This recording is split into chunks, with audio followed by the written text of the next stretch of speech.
For the first time in a decade, another decommissioned plutonium reactor has been cocooned, tucked away behind over 1,000 eighth-inch thick sheets of steel. And the entire structure built in less than a year. From January to what you see today, it was all done. Thousands of tons of gravel, 940 cubic yards of concrete, 620 tons of structural steel.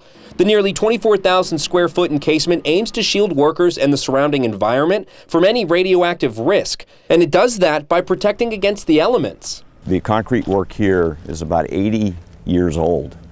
And the elements, the wind, the sand, the rain, the freeze-thaw cycles, really do take its toll on these older structures. And amid the changing landscape at Hanford, returning inhabitants must also be protected. It does become a little bit more like the Wild West. You know, there's lots of animals. The native species have moved back in. The structure keeping them out, and it's different from the other cocoons at Hanford, a freestanding structure not connected to the old building in any way.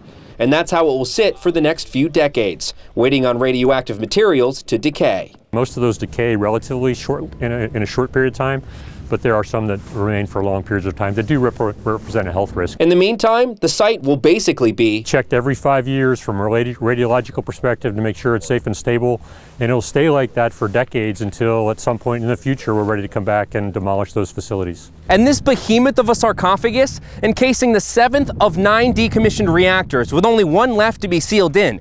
K West Reactor is set to see the same work begin in 2027 with an estimated completion time of 2031. In the 100K area of Hanford, Dave Furtado, KEPR Action News.